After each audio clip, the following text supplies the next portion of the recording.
All right, we got our Fed decision today. Not very much of a market moving decision, pretty widely expected, and as a result, the market didn't really move one way or the other coming out of it. But we had a pretty decent rally going into it, continuing the rally off of the late Monday bounce, late afternoon bounce, continuing what we expected. We thought we'd fill in the rest of this gap, the rest of this week.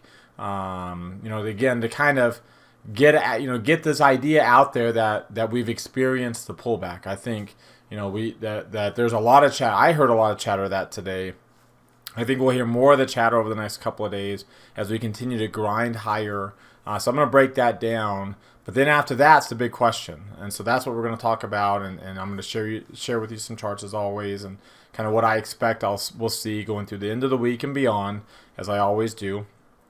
Then we'll take a look at an industry, like we'll see, which industries have been lagging in this bounce, like this bullish recovery, and why, and how to trade that underperformance. With one stock in particular, it may be breaking down to what may be a pretty hard breakdown. So let's go ahead and get started.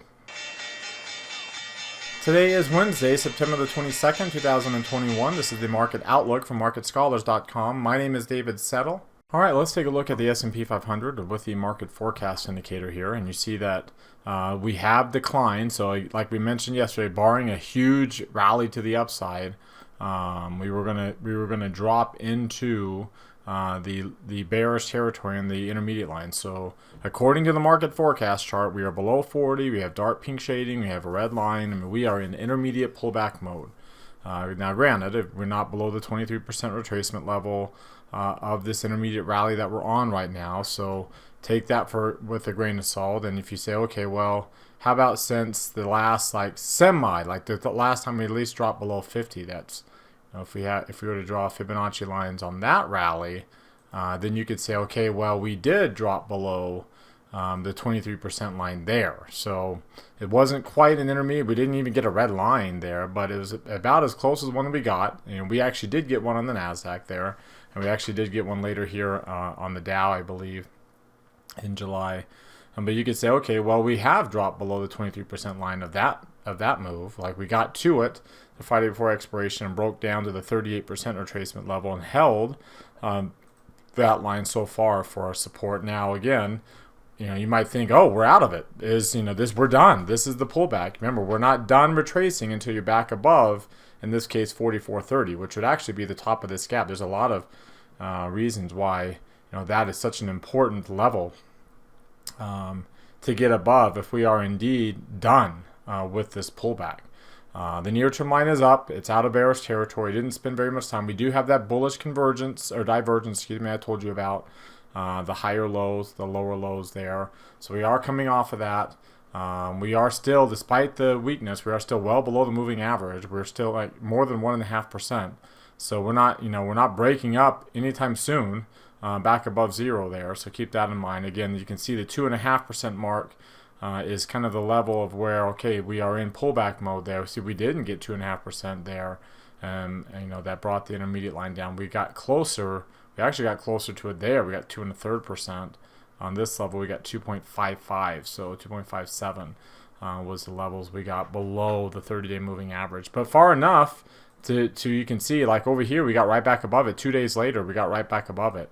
On this one, we got right back above it 2 days later, too. And even over here, we were back up above the moving average within a week.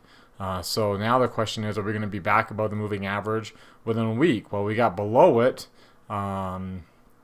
Looks like here really significantly on Friday. So we stayed down. We're not right back up above it yet. So that's a significant difference from other quasi pullbacks that we've had on the S&P 500. If you take a look at the Dow Jones Industrial Average, you can see it's still, not only is the intermediate line still in bearish territory, but it's also in extreme oversold conditions, right? So that's like not extreme oversold, but at least in the lower reversal zone, right? So the intermediate line doesn't get extremely oversold. We did dip below the 23% line multiple attempts of the 38% retracement, We had dipped below the 23 already from the last actual intermediate decline on the Dow. That was the one in June, actually. July, it was the Russell, looks like. We had this we culminated with that cluster, and we've been on the decline ever since. we had dropped below and was flirting with the 78%. Remember, when you break the 78%, now you're not just retracing anymore. Now you are actually on a bearish reversal. So we've halted. We never got to that point. We have bounced back up, but we're not back up again through 35,078, which or 75-ish, which would get us now not retracing anymore in the other direction. So, when we say that the worst is behind us, it doesn't necessarily mean that we're done. Here's the NASDAQ 100. Again, you can see from the Fibonacci line from its pullback, it never did break the 23% line of that level, so it's not quite in pullback mode yet. We have dark pink shading. We're below 50 on the intermediate line, but you see, we got the bullish convergence there too. So we're just rallying back up to the moving average right now as we speak.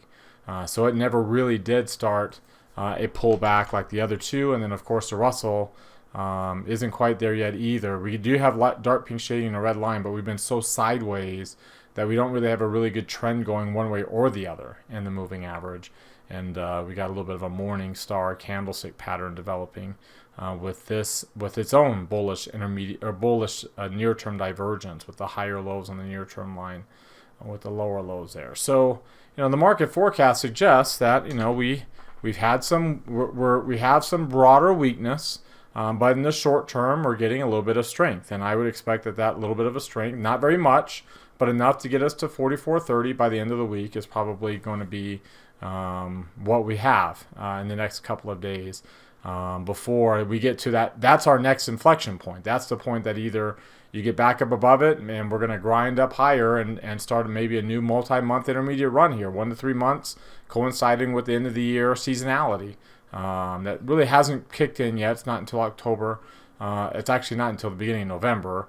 It's November, December, January. It's a strong 3-month period. But we might get a good little run going into that a little bit early, or we might still be on the intermediate pullback. That we might have suckered enough people into thinking that the worst is behind us. I heard that all day today on CNBC. And the more you sucker people into thinking that was it, that was the pullback, then we actually do get the pullback, which would be really painful for a lot of people. We talked about that in our class.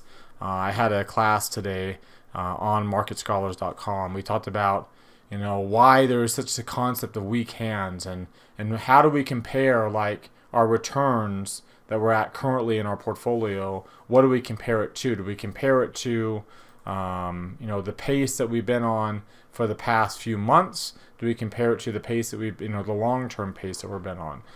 So it's an interesting discussion. We've definitely been above pace. If you look at the last 10 years linear regression trend line here, if I were to go back 10 years, so kind of a long-term view, and then on the weekly chart, we've been above pace. So the pace is down here. This pace that we've been on, if I were to draw a line following this trend line, which is where we started. We kind of started right at that level. If I were to draw a line following along that trend line, if you look up at the top, we're looking at about a 23% a year return for 10 years. That's a pretty decent pace. In fact, that's a very strong pace, a 23% return. Of course, we were coming off of the 2009 lows. And you can see there's a few times we got below that pace in 2018. I remember we were in a bear market, kind of a fake bear market, but we were in a bear market from the beginning of 2018 globally, but especially here in the U.S. from the fall of 18. So we were stuck below pace during that whole bear market. We did get back above it slightly pre-COVID on that divergent high point. Then COVID hit, and we were really below pace. We got down 2 standard deviations down there. And then we rallied off of that. By September of last year, we were right back to pace again. So we had recovered everything we lost in the COVID, and we were still on pace. And then now you can see we are well off the pace. So if you're comparing your returns to where we were a few weeks ago, then that's weak hands, right? That's people who are like, well, I've lost a lot of money in the past couple of weeks. But the reality is you've made a lot of money in the last 9 months, depending upon, how you've been trading, of course. But for the most part, a lot of you, especially market scholars, have made a lot of money over the last 9 months. So if you compare your returns to last October, when you were here at the pace, then you're well above your pace from where you've been over the last so many years. And those aren't weak hands, right? And so that's that's we're still, even with this little tiny drop that's still not even a 23% retracement level, we are still more than one standard deviation above that trend line. So we're still pretty overbought. We're still well above a long, the long term, a very strong long term pace to the upside. Doesn't mean we have to come down to the medium, but that's what a linear regression trend line is. It's a best fits trend line, which usually means that we end up, kind of either around, like we end up around there. We end up with as many, like when you look at the distances here, but below the line and above the line, you can see we have a lot of it below the line in 15, 16, 17, into 18 and 19, and then the COVID. And then all of that is pretty much offset with what we are here. And so coming back down to the line and a little bit below that will keep, that keeps that best fit trend line. Now you wouldn't really expect, what is already a 23% pace to get too much stronger, because that's already a really, really strong return over the course of a 10-year time frame, annualized return over the course of a 10-year time frame. Of course, we're still on a bearish directional move. We got light pink shading because your ADX is spiked higher. That's what happens when you get a spike in the negative indicator and you're already pretty low on the positive. So they're bouncing up. They're obviously not back below 30. They're not back above 20. So the breakout hasn't ended. It's just obviously not as strong as it was, but we're still rising ADX, which means we're still in a bearish breakout move there. If you look at the RSI and the CCI, we're still negative. We are above 41, so we're out of bearish territory briefly, but we're not back above 50 yet, right? Which would probably coincide with getting back above that 4,300 area. We're obviously not back above zero yet either, and when you are in pullback mode, which we had to kind of go back sometime, but when you're in pullback mode, you stay below 50 for a while. So this is when you can see that we had dropped below 50 and we stayed below 50 for a while we were on that pullback. And the same thing over here, when a normal intermediate decline, you can see we were below zero that entire time. Even this a little bit of a bounce, we were below 50 that entire time, even if we did bounce up a little bit above 40. And the same thing there, and the same thing on other intermediate pullbacks. Brief little jumps up above zero, brief and above 50, but then right back down during that intermediate decline, and the same thing over here. So, we'll probably get a little bit of a jump up towards 50. We'll probably get a little bit of a jump up towards zero. The question is whether we get through it. That's obviously the $1 million question. I don't think that that's the case. If you look at the Ichimoku cloud, we are in the cloud. The green line is below the blue line. We are on the cusp of an intermediate bearish trend. We're at 65, which is the key line there, and we're at minus 1.932 is the key line there. So we're on the cusp of a bearish. We were close there, and you can see 2 years ago when we actually had the intermediate decline, we actually did get right over here briefly above 65. Never did get above 80. We did on the COVID drop, and if you go back further to kind of see what an intermediate declines look like. Over here, these were normal intermediate declines, and you did get below 2, you did get above 65, you pretty much got up to 80, and you got down to minus 5, but not necessarily. It's really kind of hard to get there, but on an intermediate decline, but you do get above and below that 2 level, you get above 65, and that's where we're at right now. So really kind of an important inflection point there too, especially considering we're in the cloud. And we can trade a little bit higher to that blue line, but unless we get through that blue line, that's the most important breakout. We get through it and stay back above it. And the price, the red line, gets back above the price. And right now it's actually below it. If you look at the Bollinger Bands, here we go on the Bollinger Bands, we are still in the lower quartile despite the rally. There's a little bit of a resistance node above us here. We might rally just a little bit higher up towards the 50 level, but getting through the 50 level and especially getting back above 75, and remember, bullish trends tend to start with a breakout up above the upper band, especially up above the upper Keltner channel too, and we're obviously not anywhere close to that. In fact, we were below the lower Keltner channel. We rallied back up against it, into it. So we'll see. We'll see if we get through to the other side or not. Obviously the More than likely, that's not going to be the case, but we'll keep our eyes on, keep our eyes peeled on it and see, if we stay in this lower quartile or not, or get back into the upper half of the bandwidth, get above that green line, which again I think is the less likely scenario. If I take a look at the 3 green arrow chart, of course, we have pink shading. We have light pink. We're not getting the one and done light pink shadings like we've done the Russell a couple of times, like we've done other times in the past 3 months. But you get the light pink shading one and dones, 3 red arrows, great buy signals. But we're not getting that here. We've been light pink shading. When we're light pink shading for a while, that's what typically turns into your intermediate declines. So far that's the case. And when you look at the rally compared to these major moving averages, you can see we broke the 50-day moving average. We didn't come right back above it on Monday. In fact, we extended down away from it. Other periods we get down below it and we jump right back above it. We didn't jump right back above it. Other periods we got big bullish moves when we broke below these moving averages, whether it was the 17, whether it was the 30, whether it was the 50. We got big bullish moves. Boom, boom, boom, boom, boom, boom. Coming out of those rallies, we didn't get big bullish moves. In fact, we're still below the 8-day moving average. We were back above the 8-day moving average 2 days later. We were back above the 8-day moving average 2 days later. We were back above the 8-day moving average 2 days later. And the 8-day moving average was still above the 17 in all these days. That's not the case this go around, right? That's why it's a little bit tougher, and that's why you wonder this is more of an intermediate decline than what we've seen. We are still below, despite the nice little move. We're still below the 8-day moving average.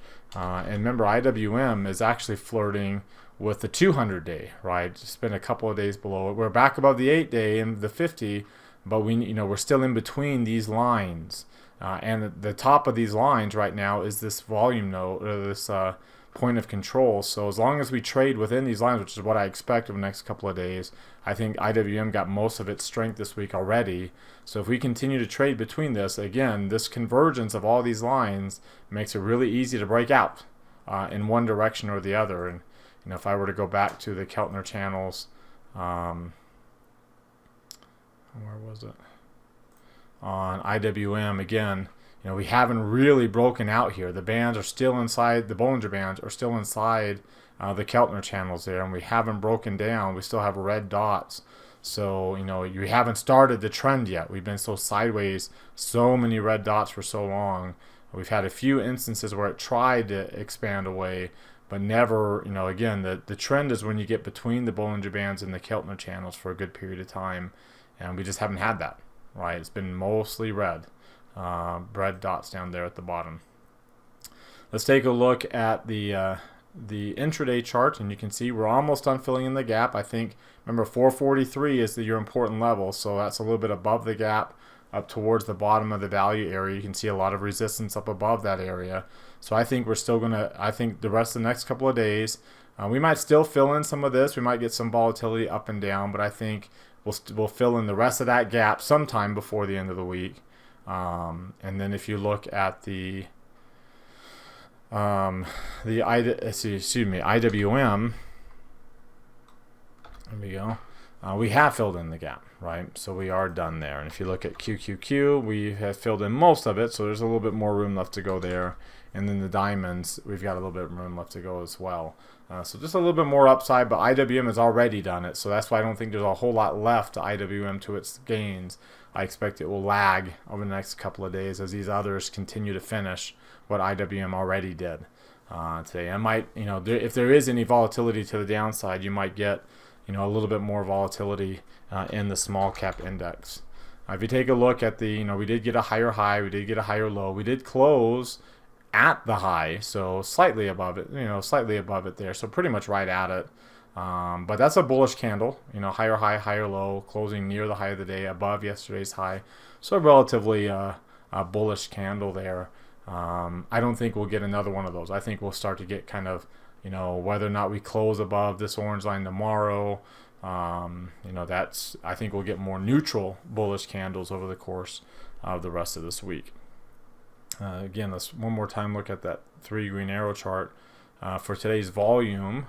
And trading range, the trading range at 6.25 points. Don't have to worry about the gap. The volume at 102 million. So if you put those numbers in context here, 102, and what do we say, 6.28? 6.28 is still above, so it's still bringing this number up. That's bearish. 102 million is also still up here, and that's sustainable bearish, right? It's not extreme like we saw on Monday, which is unsustainable. Like, these numbers are more sustainable. If we continue to get trading ranges in the 5 to 7 point range, we continue to get average volumes in the 80 to 100 million range. That's going to keep these averages moving higher, which is bearish, not necessarily bullish.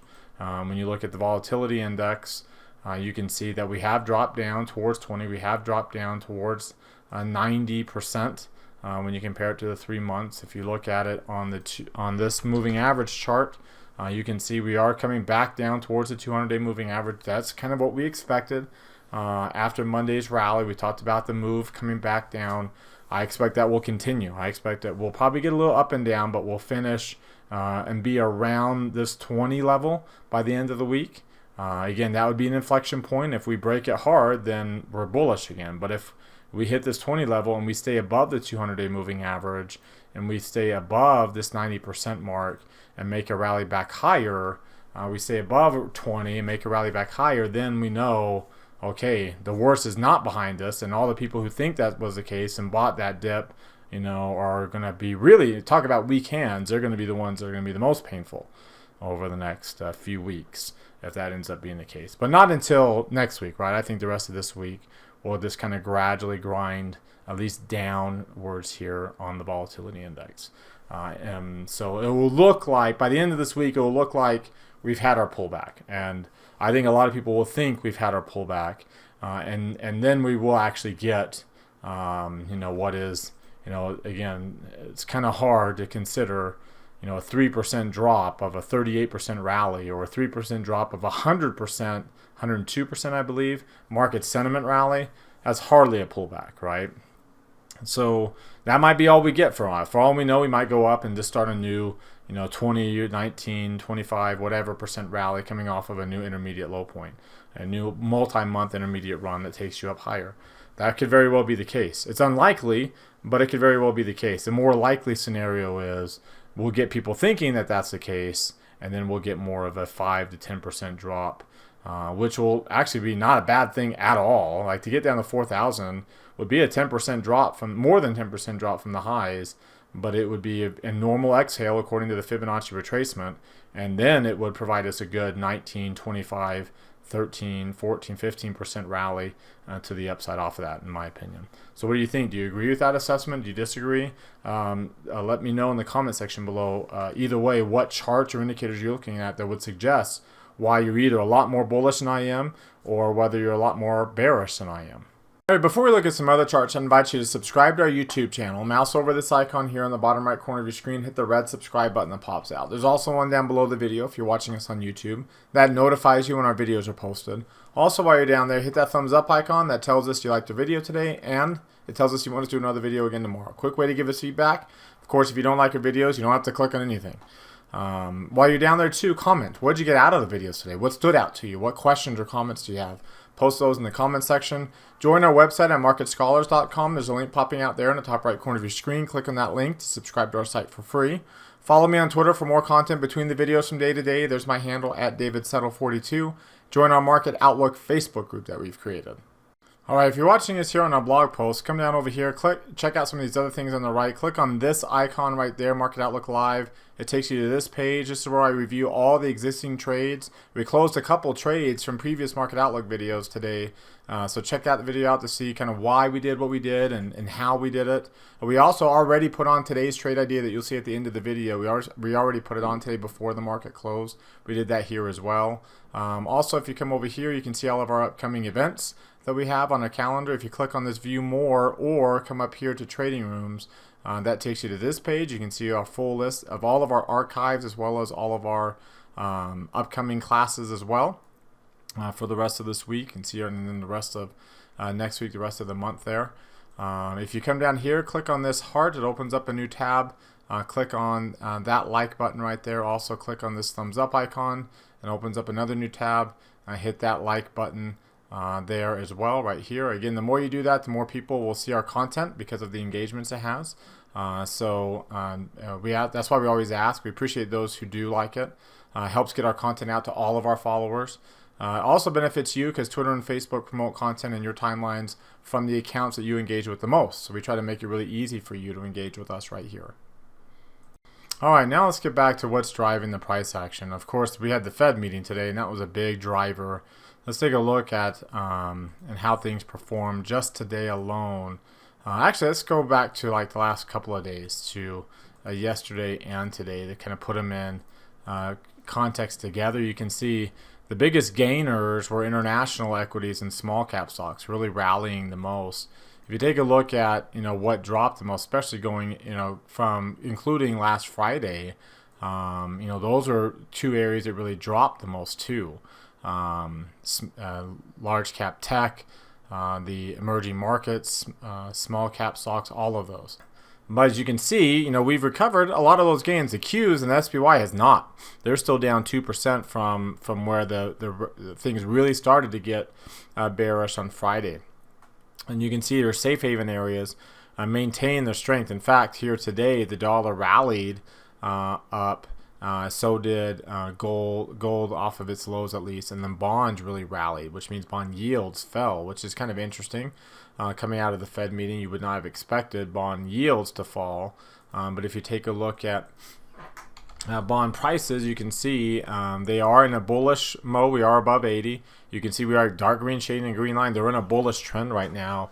They're not breaking out. We're not back up above this 50% level. And you can see we never really did consolidate. Like we came close in intermediate pullback, but it's been more of just a consolidation pattern here. So if I were to draw a Fibonacci line, say from over here up to that point right there, you can see we barely dipped below, and a couple of times got to the 38%, but barely dipped below the 23% line, and we're not really breaking back out above that 100% level yet.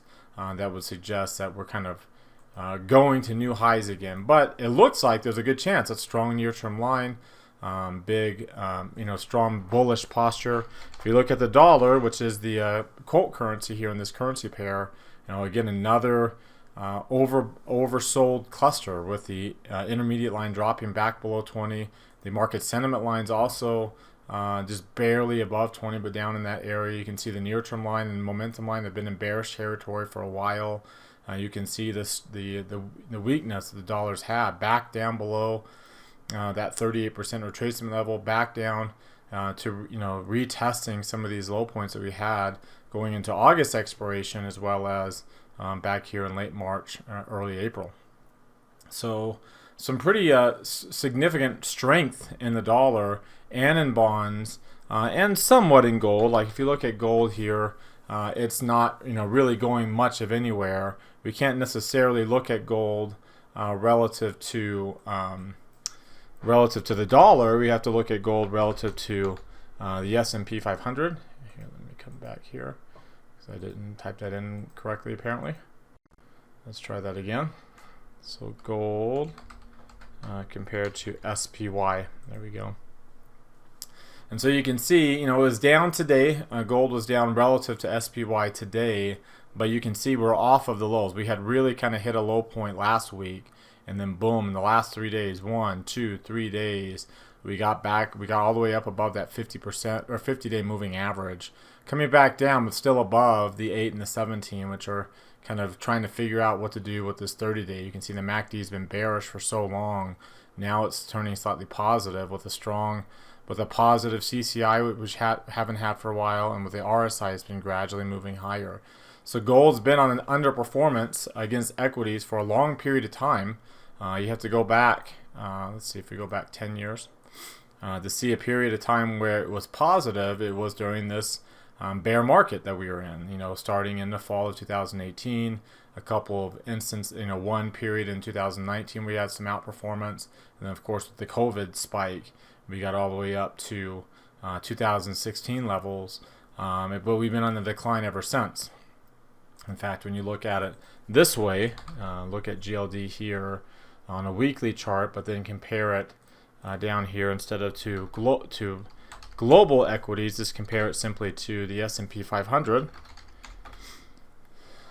you can see we've been below the relative strength line. We had, we were above it for a while, for most of 2019 and 2020, we were above it. But then here, right about at the peak of gold, here in August of 2000, July, August of 2000, once we started off that October low point, it's been on an absolute decline and a relative decline, relative to the S&P 500. The RRG chart's down. But you can see the momentum has been gradually building, and the momentum's actually above 100 now, and the relative strength is moving higher too, coming off of. So it looks like we had a bullish move higher here on gold. We're kind of consolidating on some relative weakness too, and potentially setting up for a breakout move up here to the upside. I know there's been a lot of chatter that when gold peaked, that we were really close to this high point here in 2011.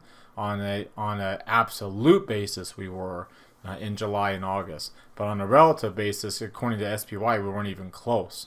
And now we are lower now on a relative basis compared to equities than we were at this low point. So it doesn't look like we're very bearish on gold, but we actually are really bearish on gold. And it looks like a little bit of a big old cup and handle pattern setting up that will allow gold to finally outperform equities, with the long-term relative strength chart looking like it's trying to do something like this and get going to the upside here. Let's take a look at how the sectors are performing today. And again, we'll go into the Friday drop, including Friday, and then going through Monday's decline in the back end. You can see the biggest losers were energy and materials. Strong strength in the dollar, right, really pushing those down.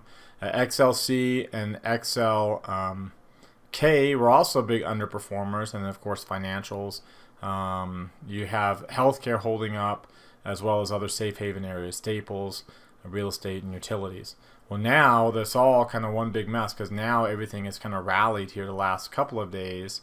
If I were to go to yesterday into today, energy was your big winner, was the biggest loser. Financials rallying higher, and then your XLK, XLY outperforming as well, with materials, which is also one of the big losers, and your safe haven lagging behind. The question is whether or not, if I go back to when this decline started for the S&P 500, you can see it's been pretty much since September the 2nd. So starting on September the 3rd here. Let's go back to September the 3rd. And take a look at, let's go to like a 15-minute chart. So during this rally, the decline, you can see energy has actually held up pretty well. While the S&P has been down 3%, at one point down almost 5%, or right about at 5%. It seems like it hit a magic number there. Problem is it did it on an intraday basis, and so it didn't do it on a closing basis, which is what matters the most. But that was your 5% decline, at least from that particular closing level. We bounced up, but we're still really weak. I mean, look at utilities. Industrials, materials, these are all, especially industrials, materials, economic sensitive areas, really lagging behind. And your biggest winners are, discretionary stocks, which is important, but most, there's a couple really big large cap stocks in there that can dominate the weighting. And then you have like energy stocks, which, again, it's not necessarily your best leader to be following, considering it's one of the smaller areas now because of its underperformance for so long. It's one of the smaller areas in the S&P. So you can kind of get an idea of what's that this isn't necessarily the biggest bounce, not the most bullish rally, with all these really cyclical areas leading the way back to the upside. That brings us to our trade idea of the day, and one of the stocks the stock that I want to look at is actually in that industrials area. It's Deere. Deere is getting clusters, and we're flirting with that 23% line, and we've done this before. We ended up coming up a little bit off of it there in June and rallying.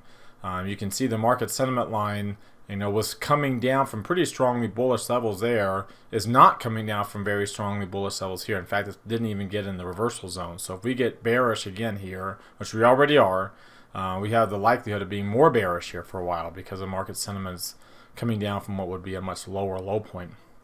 especially with that divergence on the intermediate line. We got the slightly higher high there, almost a cluster, and then rolling back down to lower lows now, and not necessarily done. As you can see, the short-term sentiment is really bearish and is struggling to get going.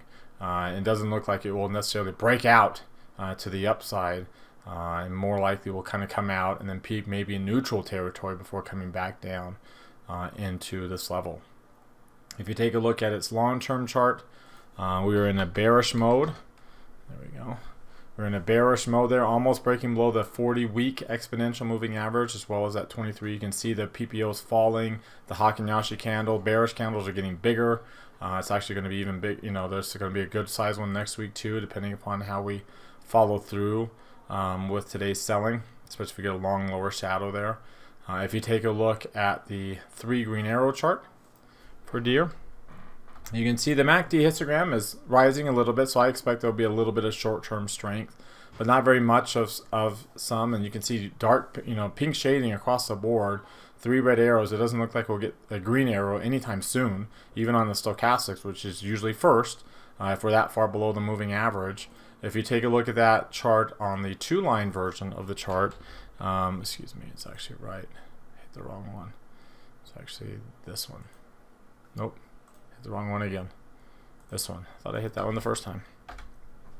We are flirting with the 200-day moving average, not getting back above it. And look, we broke down below an important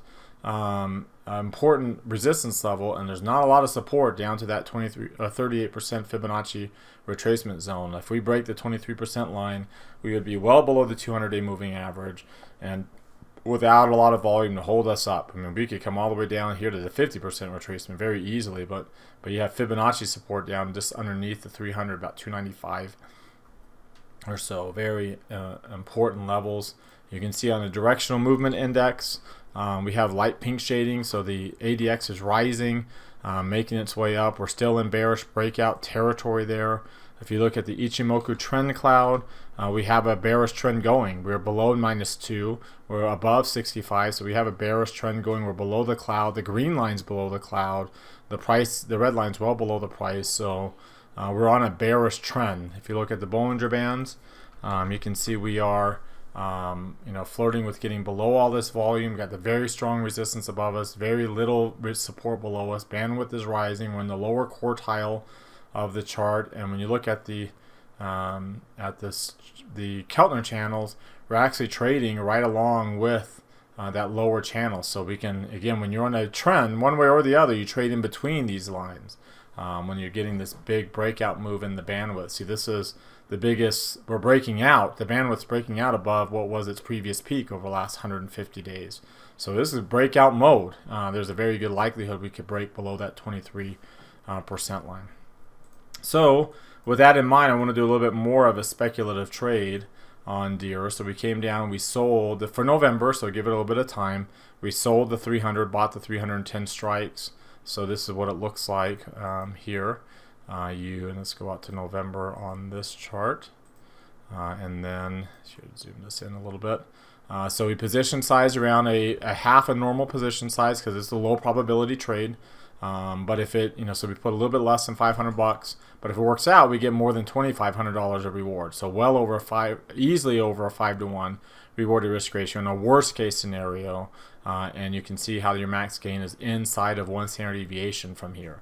So very, remember that support's down around 290, 295, the Fibonacci support, and there's not a lot of volume there. So it might be pretty easy to break through there. So that's the trade. Again, a low probability, but you can see a high reward for a very low risk trade if we do indeed fill in that volume gap to the downside. If I were to put this more of like a go out to like maybe 180 days, and here let's change this to like an hourly, see how much we get. There we go. So you can see once we break through this level here, 333, there's nothing. Not in the last 180 days, there's nothing there. And if I go last 360, 2 hours, then you can see the gap in volume. We just have all the volume up here and just no volume down below because we moved so fast on this range. We moved up coming off of that low point, we moved up so far. In fact, we had some bullish trades on deer back then. We moved up so far so fast that it sets you up for an easy breakdown if we do. And like I said, it looks like some of these indicators are showing breakdown indicators. All right, well, that does it for today. You've heard from me now. Now I want to hear from you. Use that link popping out in the top right corner of your screen. That takes you to our Market Outlook forums. Open up any new thread with any questions or comments you have about today's video. Reply to anybody else's thread. Let's keep this conversation going in between videos. As always, thank you very much for watching. Remember to subscribe to our YouTube channel as well as our website at marketscholars.com. Click that thumbs up icon. Like us on Twitter and Facebook as well. Comment on the video. Have a great rest of your Wednesday night, everybody, and we'll see you all next time.